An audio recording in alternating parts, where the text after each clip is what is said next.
The Cowboys are big favorites against the Green Bay Packers, but they do have a problem in their hands ahead of the wild card round. And tonight we will discuss with none other than Aisha Morrison. Here we go.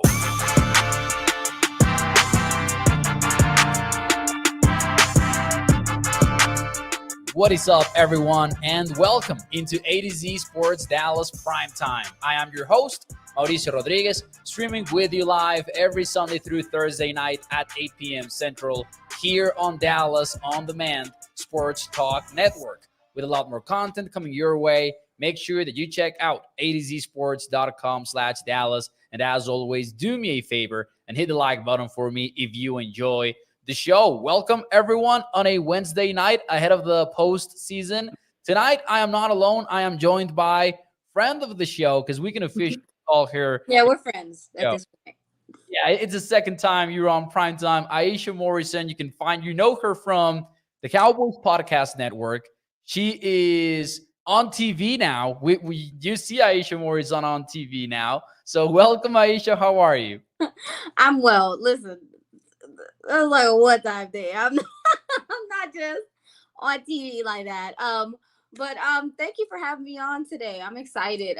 This matchup is anxiety riddling for a lot of people. But for me, I've really enjoyed looking at the changes from each side, and it seems like it's going to be a really good game.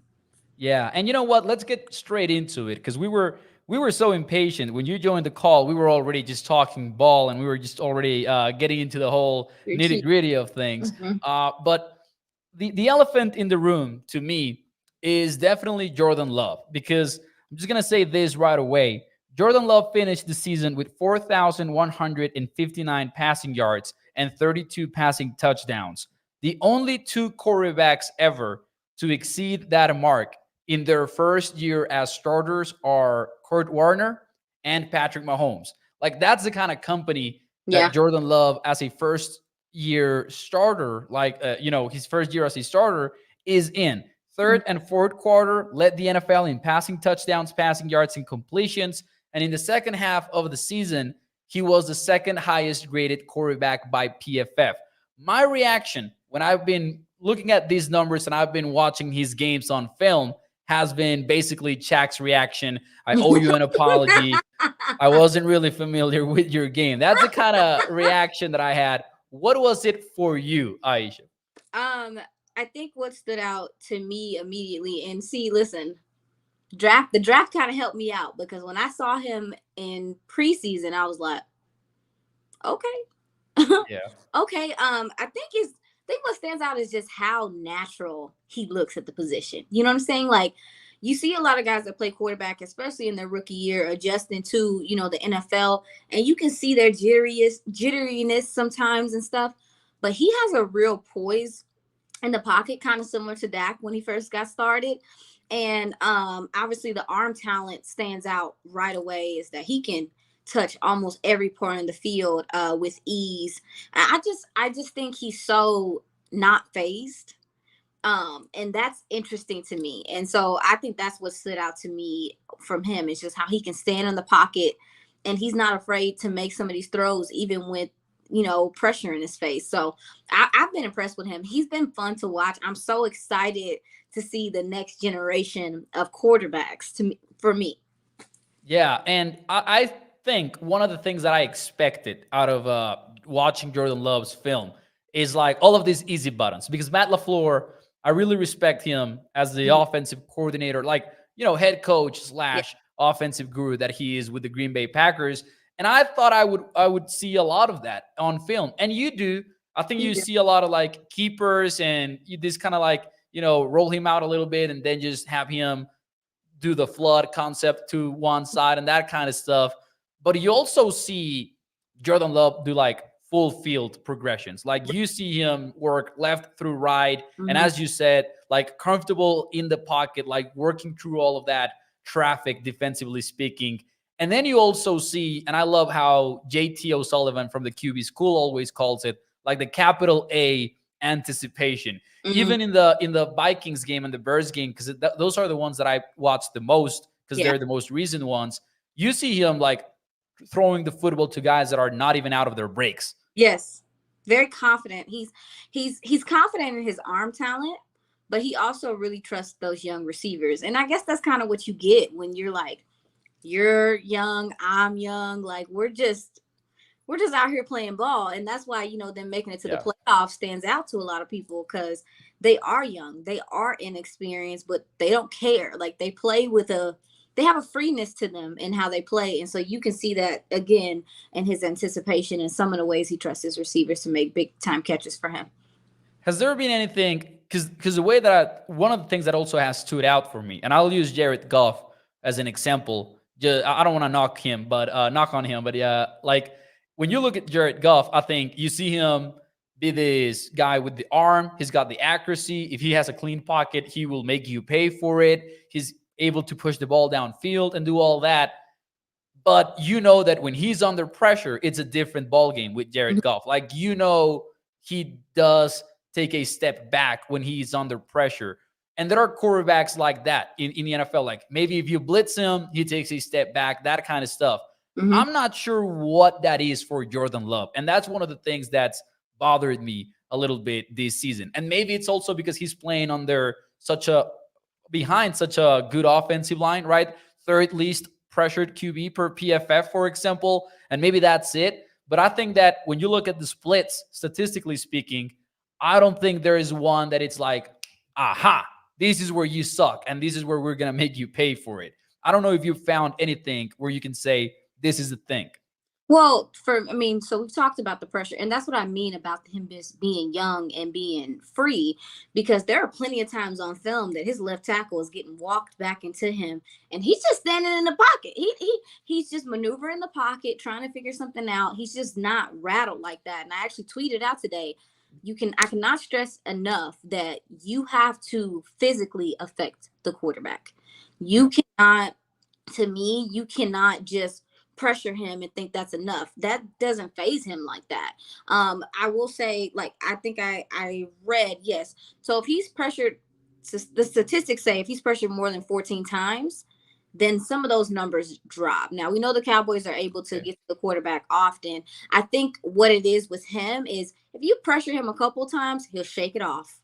But if it's just constantly hunting him and getting to him, and not only getting to him again, you don't have to pop his ass a couple times. You know what I'm saying? Like, you have to physically affect him to really rattle him. And then also too, because I think his size comes into play too, is that he's not a small quarterback. So again, that's one of the only things that I saw from him that made a difference. But also too, I know you mentioned that they do some of the rollouts and stuff like that. They're not asking him to do a whole bunch of RPO or anything like that either.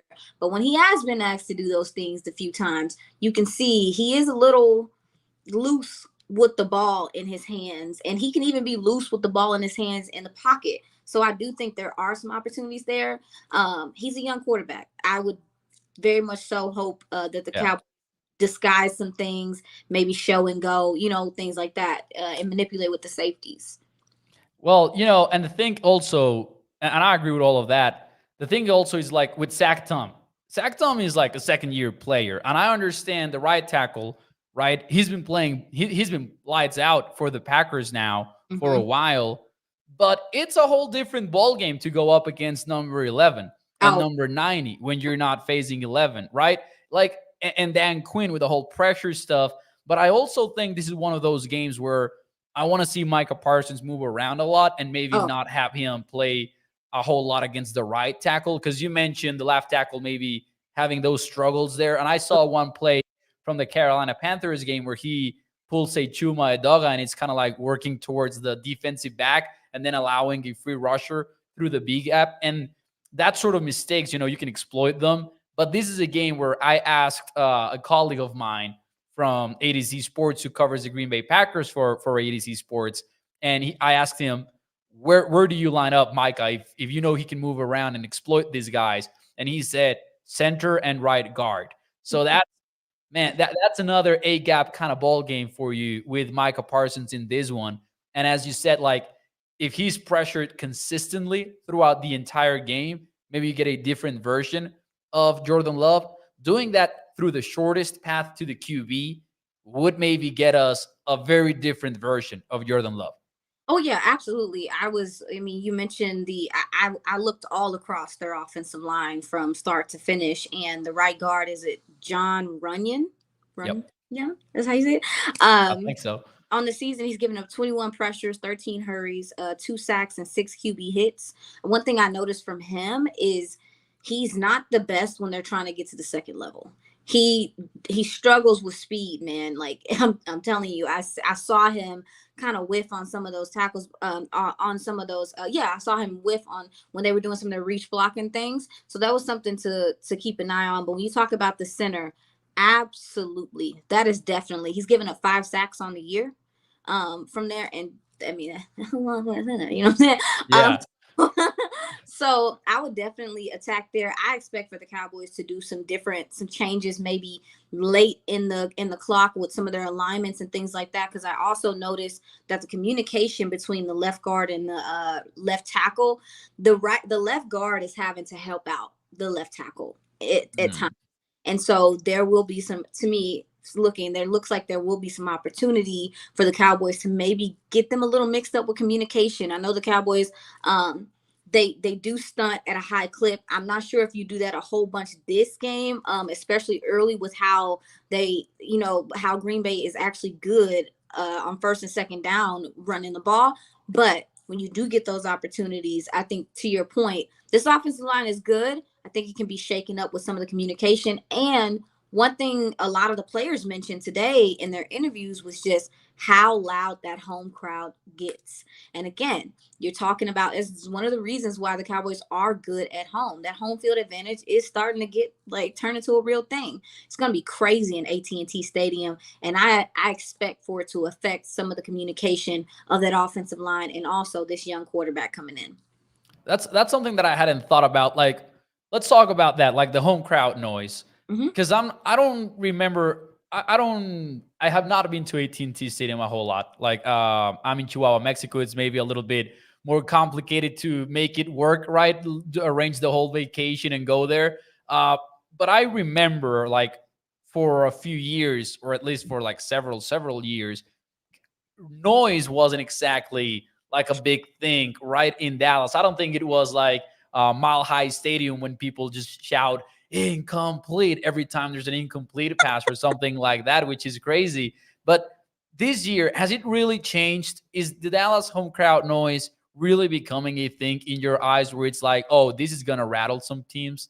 Oh yeah, it gets. I've went to one game this year, but even last year, especially towards the end of the year, yeah, they definitely get really loud in there. And I know there will be some Green Bay Packers fans in attendance, but not nearly as many Cowboys fans that are there. No, seriously, like most of the people, and because I know that it's a real thing because the players really talk about it. This is one of the first times I've heard, because they'll say like, oh yeah, we want to win for our fans, our crowd is like, no, they are like emphasizing being at home helps them. They feed off the crowd, but also too the crowd helps them with the opposing team's offenses, and I think Yeah. that's gonna matter if a young quarterback has to go on a silent count on the road away, and Green Bay hasn't necessarily been good in away this season. So again, I mean, it matters. And you see Dak Prescott and the Cowboys offensive line that are veterans, mostly veterans, they struggle with crowd noise when they're on the road. So imagine this young guy coming in here with their offensive line as good as it is and having to deal with the exotic fronts and some of the things that the Cowboys do. I also expect for the safeties to be involved heavily in this game. We're seeing Donovan Wilson start to do some of the stuff. Hello, can we get a safety blitz? Can we get a little tom? So Yeah. yeah, I actually didn't think about it until we just start talking, because it's not even something I said on Girl Sports. I'm like, you know what, crowd noise may make a difference for this offensive line and this young quarterback. Yeah, hey, Micah starts seeing that little leg movement, right, from any other QB, like playing at home, and it's a different ball game too, because he might get an offsides, but he also might destroy the offense for like the majority of the game. We're praying for acknowledge me, acknowledge Micah. Yeah. Yeah, exactly. It's gonna be a fun ball game in that sense. One last thing that I have on the Jordan Love and the passing situation.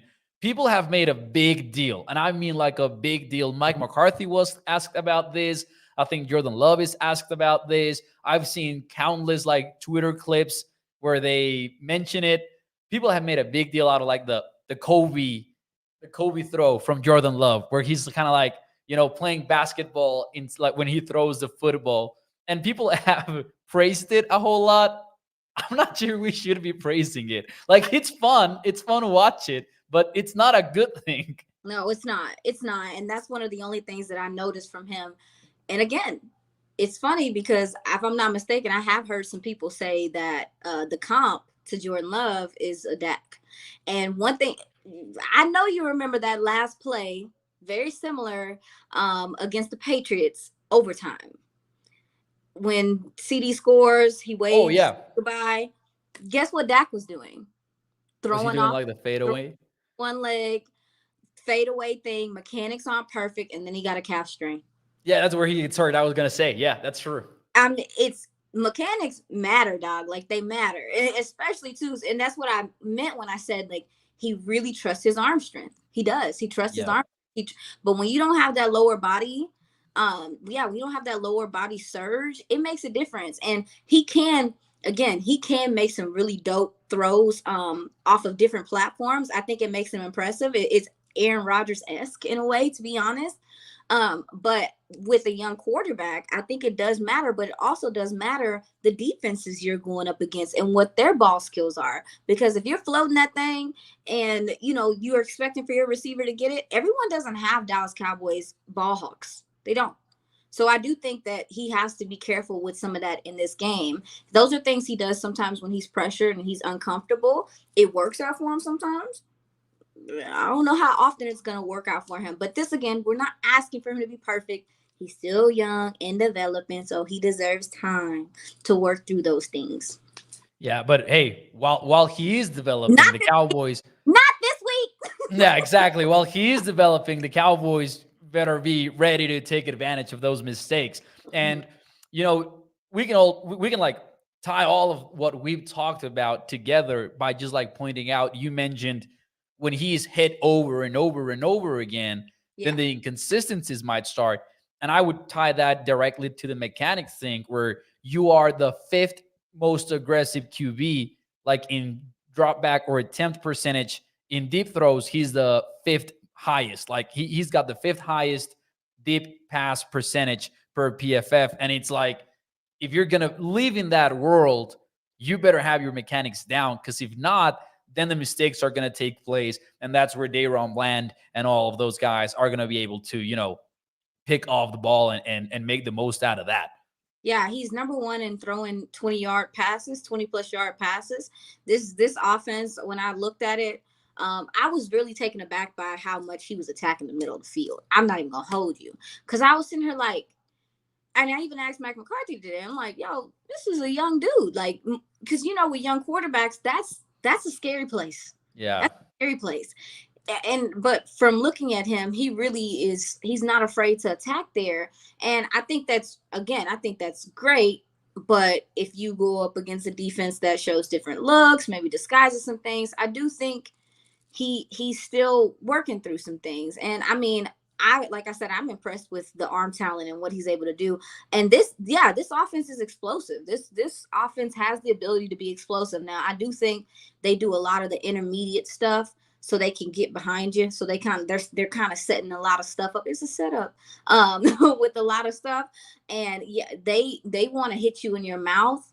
And once they hit you in the mouth, they want you to panic and try to figure things out. I do think that Dallas's secondary is prepared for what they're going to see. But I will say they have not seen that many offenses that just do the deep ball throwing like that. They just haven't experienced that much this season. I mean, Miami, and then who else?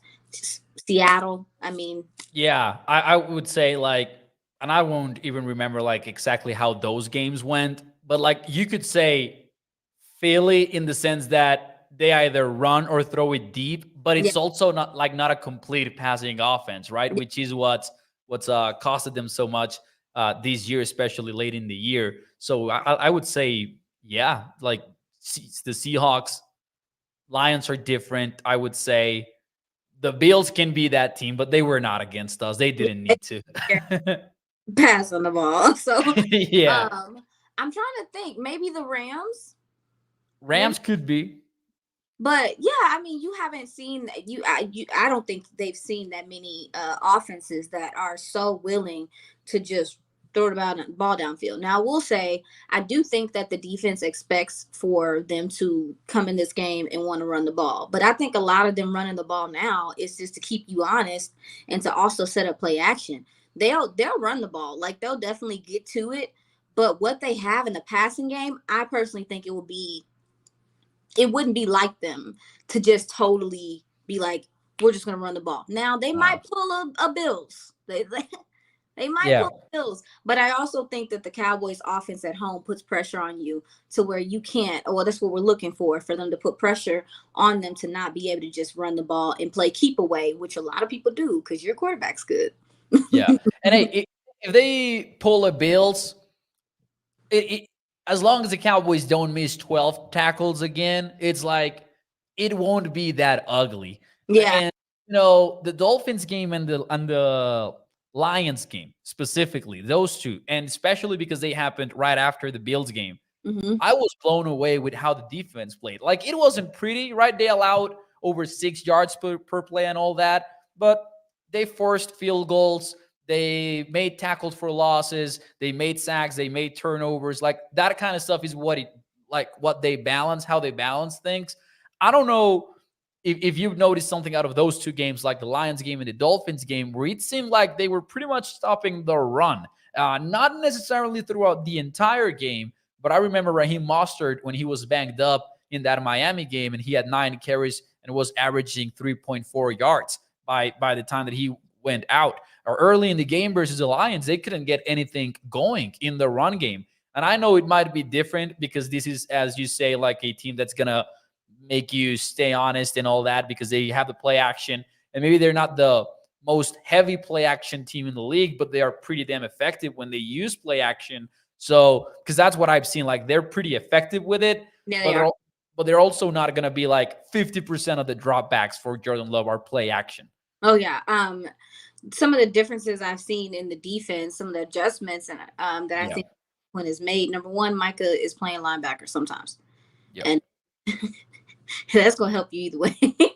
Also, too, Brian Broaddus brought this up, and I noticed it too. I just didn't know how to like say it, but it's interesting how I think Damone Clark has had a couple of good games back to back. Some of his better games. I think a lot of that has to do with kind of how DQ is kind of lining him up close to the line of scrimmage, and he's able to play off of Micah's hip, or he's able to just read and react. Micah's taking that attention, so he's able to kind of slice through there and make some plays. Also, too, another wrinkle that you saw is that, well, you've also got some contributions to me from Chauncey Golston coming in doing some more, and then also too, just the little wrinkle of putting Tank at 3 tech and allowing him to use his instincts and make some plays in the backfield. I think also to trickle it out, Donovan Wilson, I feel like he's come along later in the season, and he's typically the robber. He's typically that extra guy that the Cowboys have on the line of scrimmage to help clean up in that run game, and we've seen him come along later in the season, so you're getting help there.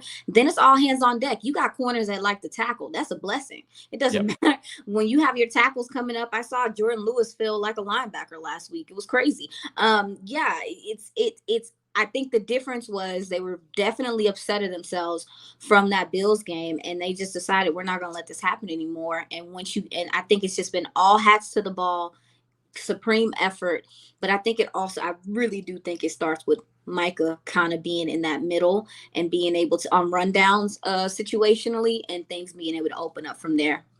Yeah, and that kind of like that spinner, they call it, like that spinner assignment where he's over the center, but he's not like necessarily 5 yards off the ball, but he is a menace in the pass rush. But if it's a run play, he's also going to be able to blast through the offensive line. That is maybe the perfect spot to play Micah in some of these situations. We've got some comments here in the chat. Shout out to everyone, by the way, who is joining the show. And do me a favor and hit the like button if you enjoy the content. Gregory says D-Law will be key to stopping Love running out of the pocket by time to throw.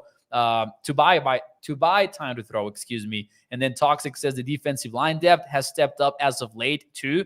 And that is huge. Like, True. it was in the Lions game where suddenly you had Dante Fowler making a big play. And if you have Armstrong making a big play too, and now with Jonathan Hankins back, like now it's not just 11 and 90 making plays, but the rest of them too. And that is obviously amazing. That's what I've been screaming for, because I mean, listen, it's just like basketball. Yo, if somebody is being double teamed, that means somebody open.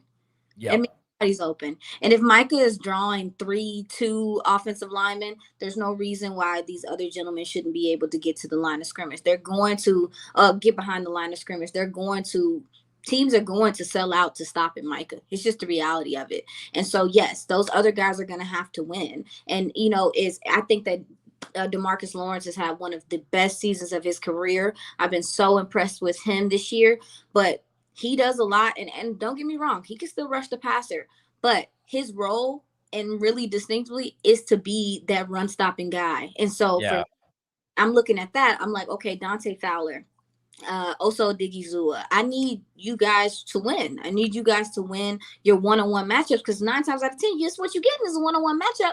So seeing them come along later in the season, especially Dante Fowler, which I'm hoping we see more of, he has fresh legs, because he hasn't, you got to think, like, he's down the rotation, so you're not seeing him that often. I think you're kind of starting to see his explosiveness make a difference. And I honestly think if he doesn't have so many like penalties early in the season, that we would have seen more of him anyway. But if he's playing disciplined and under control, he is a wrecker. He can win one-on-one matchups on his own, all by himself. He has a toolbox. Yeah, that was a whole situation, I think, with the penalties and, with the free meat tweet and that kind of stuff. But anyways, yeah. And then he was like, no, the free meat tweet was actually what had happened was, and it was a weird situation. Now, let's flip it a little bit here, and let's talk about where the Cowboys have a massive, and I mean massive advantage. Because I don't know what's up with that Joe Barry defense, but the Cowboys are going to be able to just pick it apart, in my opinion. I don't know what you've got in mind. So listen, I don't talk about stuff I don't know about yet. So I haven't gotten into their defensive film. I was going to get into it tonight once we got done. I wanted to spend the majority of the time on their offense, because this is a fun offense, but also, to your point, that's the biggest threat. So I wanted to spend more time on that. So I'm gonna let you teach me, tell me a little something. Let me get my pen. I have just now started to like watch it too, because I also started with like Jordan Love, but just right away you look at it, and Rashawn Gary is good. Like, he's really good. He's one of the best pass rushers in the league. It's still, in my opinion, maybe not in like that tier 1 group. Like, he's not going to be talked about with not only the Micahs and the Mileses, but also Crosby, TJ Watt. All of those guys, in my opinion, are above him. But Rashawn Gary is still somebody that when that game starts, I'm going to be looking at how are we helping 78, because I'm not going to trust 78 one-on-one with Rashawn Gary, especially through the entire game. Like, especially, and I think Dallas has actually done a decent job at helping Terrence Steele out. I know the Week 9 game versus Philly was an absolute nightmare, but then you had the other games, like you had the rematch against the Eagles, and you had the Bills game, and you had the Dolphins game, and the Dolphins game had its own issues on the left side. But Dallas has actually been pretty decent at getting into these max protect looks in several ways. Not only with the 2 tight ends staying in to block, but they will also use a lot of empty and have Rico Dowdle and Jalen Tolbert chip away at the defensive ends. And it's not even that they're fully committing to not having routes being run by these guys, but it's a small chip. And Jake Ferguson going crazy in the Seattle game by just burying Boyamafe in some plays. Like, he's violent with it. When Jake Ferguson gets an opportunity to chip away, man, he puts them on the ground, and it's fun to He's watch. Yeah, he's punishing, like, and that's the thing about Jake that I really like, and I'm gonna get back to your point, but Yep. um, whether he has the ball in his hands or if he's chipping, he's punishing, like in his blocking and stuff. Like when he's blocking, he's finishing blocking. When he's chipping with intent, and also too when he has the ball in his hands. Listen, if he dips his shoulder, have fun. Like I think he Yep. made somebody spin last week. Like Yeah. but to your point about Terrence Steele, I actually touched base with him today, and he's actually excited about the matchup. He has a lot of respect for what those guys are able to do over there. I will say I feel like he has trended in the right direction as the season has gone on. I think number one, we were talking about on our show. It's so crazy to think about. Terrence Steele is the only guy on this offensive line that has not missed a single snap this year. And when I say snap, I mean from training camp to now. Like he has played the whole season coming back from that ACL injury. And it's only been a little over a year since he tore it. It's Yeah. only been a little over a year, maybe a few weeks at this point. He tore it last December. So it's That's just wild to crazy think to about. think, listen, even if he's not perfect, he did us people a favor. Because, baby, who's our backup right tackle, Mauricio? Tell me, who is it? I'm not even sure. I'm not My even sure, point. Aisha. My point. So, Would it be um, well, let's go? Like I'm just thinking now, but I may- think it would be well, let's go at this point. maybe, but to your point, I do like some of the things Dallas has done to, just kind of shore up things for him just in case. Yep. I do think also too the quarterback is very aware of where his pressure is coming from, and that's helped that as well. You see Dak escaping and doing things on the run. I'm looking for Terrence to have a pretty strong game now. Those I think you mentioned was Rashawn Gary, like they're power guys.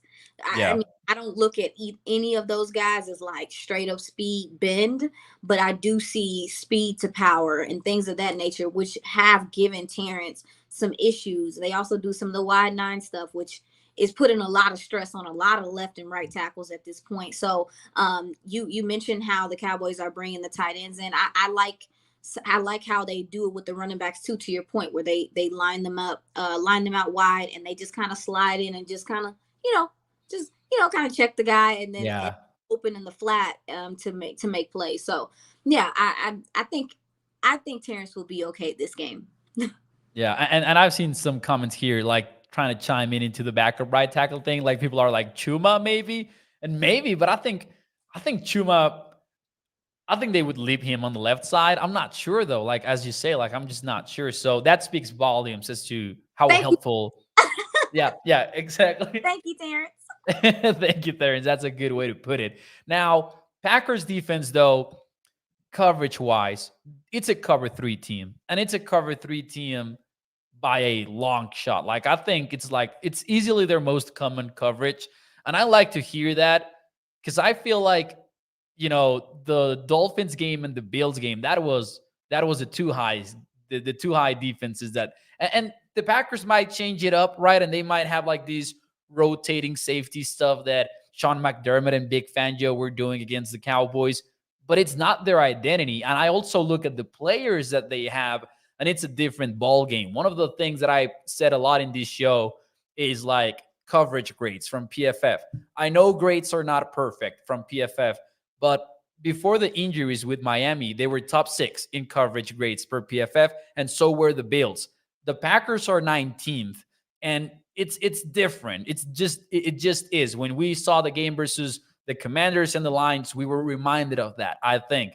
So I think when it comes down to it, they traded away Rasul Douglas, and I think there's just a lot of opportunity there to have CD go crazy and do his thing. I'm Mhm. not sure this is the Jair Alexander that many people remember nowadays. Because I'm not sure. Because I remember when Jair Alexander was legit one of the best cornerbacks in the league. He's not that right now. Yeah, sounds like he. I don't remember what injury he had. Did he tear his ACL? I think It it was did. it was something catastrophic. It was a serious injury, and that's why I'm telling people to temper our expectations for Trayvon next year. Give him a year. Give him some Yeah. give him some time. But yeah, no, he hasn't been the same guy. And I've been listening to because that's what I be doing, listening to Mauricio. It uh, was. I've I'm been trying to. Sorry, I was trying to find it, but fine. no, I hadn't. I have not find it. Sorry. I like to go creep on the other team's media and see what they talking about. Yeah. Yeah, from listening to even like their beat, he's not the same player. And not only is he not the same player, like we know how confidence is so key in corner. And it seems like some of that is maybe a little swayed. And also too, like he's one of the only older gentlemen on that defense in that secondary. I'm sure it is a lot of pressure for him to be the guy. So to your point, yeah, they are young back there, and I can't wait to get into them later. But they are young back there. I do know that they're giving up what they're giving up a lot of space and opportunity for tight ends. I can tell you that. Like the middle of the field is open and available with these guys. I've seen from the little bit I've seen is that you can attack their linebackers in the passing game, which I think is going to be a thing too. And the emergence of Brandon Cooks and his consistency in this offense, I think also puts a lot of stress on defenses now too, because you trying to double CD, you got to deal with Ferg in the middle. You got to deal with Brandon Cooks over the top and running the post and the crossers and stuff. It's a stressful situation for any defense, yet alone a young one. And even in the red zone, they're like, yeah, we'll run 3-by-1 and we'll use CD on the backside and good luck with that. Yeah, And the Brandon Cooks touchdown versus Detroit was like easy. Was like money. yeah, it was never in doubt. I think when as soon as they had like the backside safety rolled out to CD's side, it was like one on the other side of the field. It was over, right? So I agree with all that. I do think the Cowboys will have a good game offensively versus the Packers. I do think they exploit what's been statistically at least one of the worst defenses in the entire NFL. You had Tommy DeVito had his best game of the season against the Packers, arguably. You had Bryce Young after several games without that touchdown drive. He had multiple touchdown drives versus the Packers, made it look easy. Packers fans are done with Joe Barry. It's one of those things where I smell blood in the water if you're the Cowboys offense. Oh yes. Now that you mention it, it made me think about the fact. Okay, I was trying to figure out in my mind because we just talked about, okay, do we think they're gonna just run the ball? Do we think that them being an explosive passing offense? It sounds like maybe it's out of necessity because this Yeah. defense can't stop anybody. So when they're throwing the ball downfield and they're trying to hit these deep shots, I'm starting to gather that maybe it's because they're trying to go score at a high clip and they're throwing the ball how they are because they need this defense. They're trying to help out this defense. Okay, that makes sense. It's the second highest total in the betting world for the Super Wildcard weekend at 51. And I'm telling you, I'm 99% sure that just shut up because that was 48.5 when it opened. And the What, betting markets were like, they pushed it up to 51. So what there's oh, okay, sorry. I don't do Uh, betting. Aisha, I am very, very into like the sports gambling stuff. So Okay. it means that the totals is like the number that you can bet on for the over under if you are into it, right? So like if the number is 51 and you take the over, then you're aiming for over 51 points combined in the scoreboard. So like Okay. 30 to 31 would be 61, right? So 51 is a very high number for an NFL game. I mean the Cowboys average 30 at home. Or Yeah, something north of that. So I think that's probably why. Like and but it's actually on par with the scoring because the Packers average 22.4.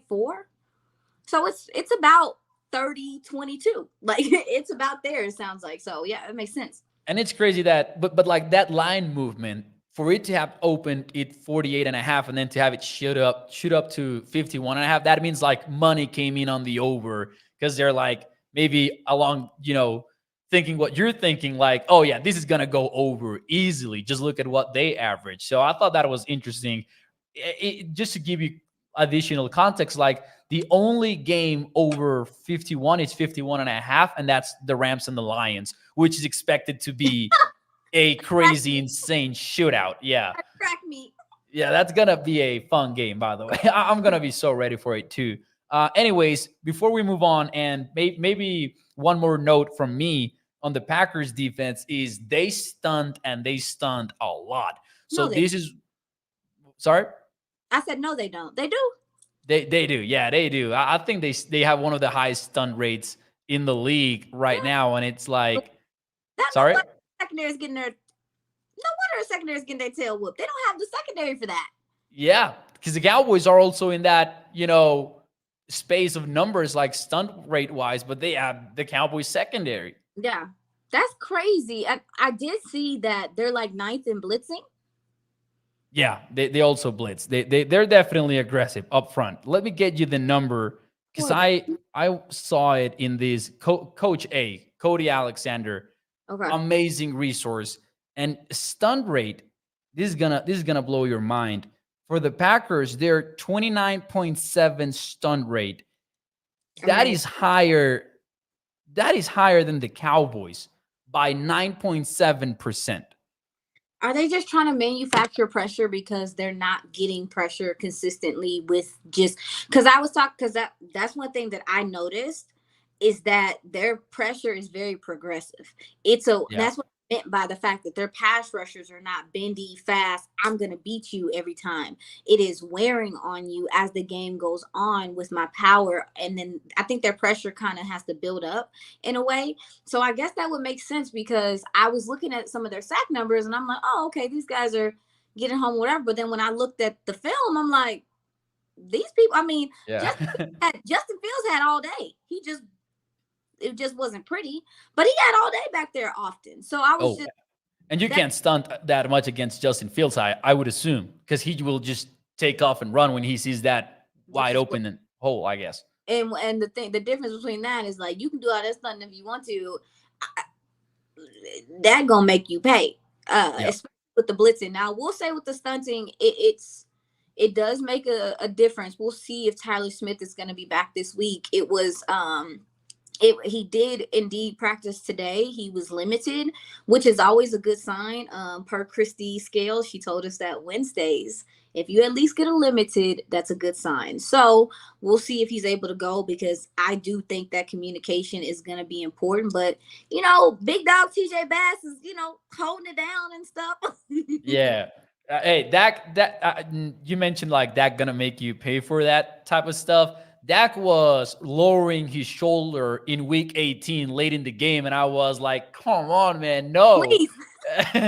So in the playoffs, he's going crazy. He's going crazy if he needs to go Mhm. crazy. But anyways, we're 42 minutes into the show. I'm sorry for keeping you here too long. Dude, I'm having fun. You're totally fine. I have just one more topic that we absolutely need to get to. I'm a cry. Uh, and it's Dan Quinn because I see the he's been on our minds. He's been on Cowboys Nation's mind today when the news dropped about Pete Carroll surprisingly being out as head coach of the yeah, Seahawks, and it sounds like it definitely was not his decision yeah. because he straight up said it. Like he said that they approached him, let him know that they need something different for the organization, and he agreed to it. So now Pete Carroll exits Seattle and everyone's mind immediately gravitates towards Dan Quinn, who was in Seattle between 2009 and 2010 as assistant head coach and defensive line coach, and then 2013, 2014 as defensive coordinator, and kind of like part of that Legion of Boom era that they had over there in Seattle. This feels like closing time. I'm not sure if you agree with me. It's a loaded head coaching free agency though, and that gives me hope. But it also feels like Seattle is just too good of an opportunity for Dan Quinn. Oh yeah, I mean, well, number one, I want to. I know I'm about to be a little selfish in a second, but I want to say that Dan Quinn deserves all the good things that are coming to him, and it's been a pleasure just seeing what he's done with this Cowboys defense, but also too, he's revamped his scheme. Like he's changed things and done things that he didn't do at the Legion when he had the Legion of Boom. So to kind of see him um what is the word, like restore his football name and being able to show people that he can do this at a high level has been impressive. He's made a fantastic impression on these players. I mean, they look at Dan as like family, like this is their Yeah. guy.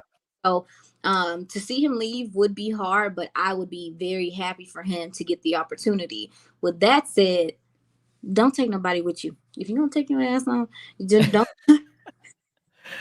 Dan, just don't be over here calling Adam Dirty to come with you. If you going, you go. But don't be taking nobody with you, man. Hey, leave us Joe Witt. Leave us Joe Witt, because that sounds like, from the insiders, that sounds like the guy.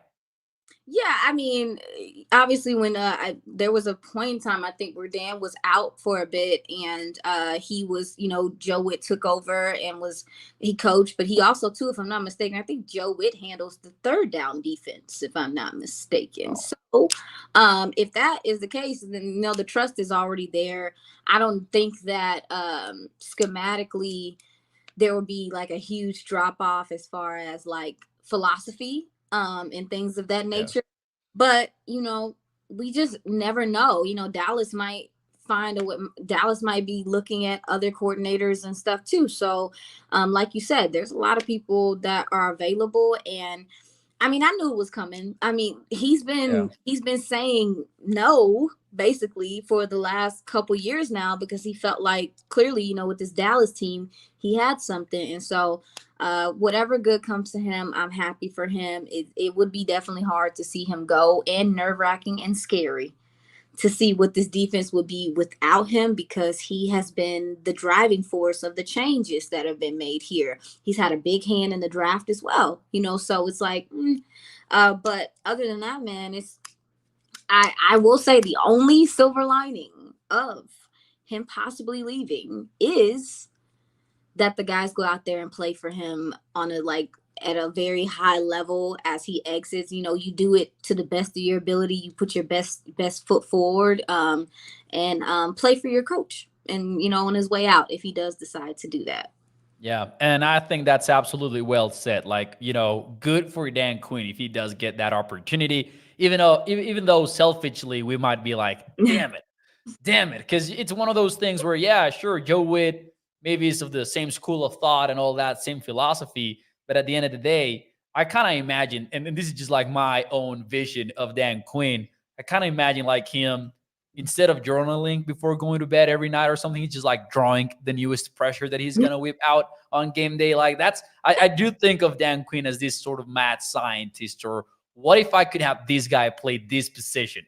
And so that's sort of like wild stuff. But anyways, we do have a super chat, $20 super chat here from Joe Gonzalez. Appreciate you, man. And he says, Here we go. he says, absolutely amazing guest. Please bring her back. Mauricio Rodriguez and Aisha Morrison. Shout out to Joe. Appreciate the super chat. I know we had another one from Byron earlier, so appreciate you too, man. And yeah, I agree. Amazing guest, Aisha. It's the second time you're on the show. It's been a blast talking to you. Last thing that I'll ask you is for a prediction, but a prediction. It doesn't have to be the score prediction. It doesn't have to be the winner. Just a prediction for Cowboys Packers when we tune in on Sunday. What should we, or not what should we be watching out for, but like something that you think is going to happen?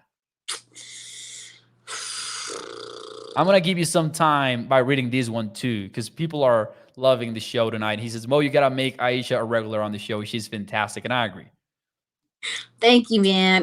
No, I love coming on with you, because I mean, when I come home from work, I don't listen to anybody's material before I watch my own film. So at the end of the day, when I come home and I'm done, I turn you on and I get in the shower and I chill, and I'm like, so Awesome. Awesome. I appreciate it. I have a lot of respect for what you do as well, Mauricio. So I'm very glad to be on. And I also, now working in the building, I see what the Latino community and how much they are important to, in the Mexican community, are important to the Cowboys nation. It's important that we have someone like you in the space, and you're able to, do both sides. It means something, because the Latino and Mexican community is huge, and for Cowboys. Yeah.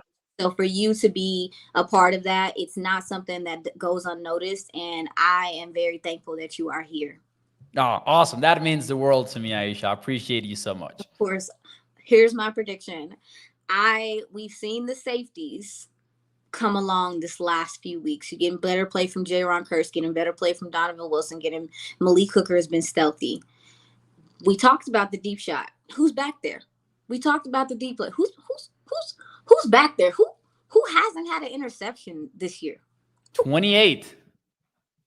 I'm looking for Malik Hooker to have a strong game with this passing attack and some of the he's going to be important, man. I'm telling you. I mean, they put you in some tough situations as a safety with angles and stuff like that. So not only are you going to need him to tackle well, I'm looking for him to maybe be that, come from center field and make some plays on the ball. Actually, I think he might have had a pick this year. So looking for Malik Hooker and Donovan Wilson in that safety group to continue to trend in the right direction. I also think Donovan could have some big plays at the line of scrimmage. Because Dylan has been out, one thing I noticed about them, I don't know if you noticed, they're using their wide receivers to do things in the running game and to set some things up, because they're trying to take some pressure off for Aaron Jones, because it's just him right now, basically. So I'm looking for maybe some forced fumbles, some chaotic plays from Donovan Wilson as well, going up against some of these receivers that's trying to run out the backfield. Make them pay. That's awesome. I love that prediction. I'm gonna be in the lookout for the Malik Hooker interception and the safeties making big plays on Sunday, and so will everyone who tuned into tonight's show of ADC Sports Dallas Primetime. Aisha, thank you so much for joining the show. I really appreciate your time and obviously staying a little bit longer than we had planned for. That means the world to me as well. You're not gonna tell me your prediction? I also need to. You're thinking about just put the pressure on me and then get up. Yeah, that is true. That is true. I had not thought about that, but I do have one in mind. And it might seem, with the season that he's put on, it might seem like the easy way out. But honestly, give me a classic playoff performance, 200 yards for CD Lamb on Sunday. I do think he goes off. And I look at that defense and I look at the fact that it's not a lot of quarters. It's not a lot of cover two. Maybe some quarters coverage in third down and that sort of stuff. But I do think it's a favorable matchup for Dallas where CD will just be able to go off. And I don't think Jair Alexander can hold on to him. And he's the only one guy that I would trust. Like, if I were the Packers, like, I would like to have Jair on CD, but I wouldn't have any trust on that taking place either. So give me CD, classic performance, 200 yards. And that might mean that not a whole lot goes on for the other guys, but I don't care. Give me a classic game. Yeah. Give me one of those 5-minute highlight reels from CeeDee Lamb, Right. That sort of the stuff. And they run cover 3, but they also run a single high at a decent clip too. And I'm like, run past them. Yeah. Keep them in the dust. I don't think they do, and you might correct me if I'm wrong, but I don't think they do a lot of like cover 1 specifically, like with the man coverage. But single high, as you say, like it's trouble for you if you're facing this Cowboys team. I shorted like every CeeDee Lamb route, not every CeeDee Lamb route, but every catch he made versus the Lions, and he had like 5 catches on third down versus cover 1. And I'm like, why were the Lions playing cover 1 on third down against CeeDee Lamb and the Cowboys? Insane behavior. Yeah, I mean, honestly, with the level, and I know we got to go, but the level that he and Dak are on, it's cool. Okay, I'm sorry. It's actually really cool, though, because when you growing up, you see the Peyton Mannings and he has his guy, and then you see these quarterbacks that are our Mount Rushmores have these connections with their one-on-one quarterbacks. To see it happen in Dallas, it's actually really cool to see Dak have like a true number one, and for them to be so in sync that I don't know if it matters what a defense does at this point in time to really stop those guys, especially with them playing at this level. If you're not double teaming him, well, fine, good night. I mean, see you later. It's the only way. It's the only way that you can face it at this point. And not even with it, you might be able. Like, he will still make plays against those doubles. Yeah, he was double teamed last week, and it just they're at such a level that the ball is just finding CD at a level. Again, it's been a pleasure to see, and that's all love to Amari Cooper and whatever. But I ain't seen nothing like this. Yeah. I've never had the pleasure of seeing it, and I know that Tony and Dez were really close, but this right here, this is pretty cool to see. So, yeah, okay, I'm 200 yards from CD Lamb. Yeah, let's do it. Let's do it. Mine was safe. Yours was. I'm going with the bold prediction. I don't care that. Hey, with CD we can do that. I think with CD we can do that. Just like a classic playoff performance. I love the chat. It's going crazy. They're saying Posmo. Aisha said, "Hold up, where's your prediction?" Yeah, that was on me.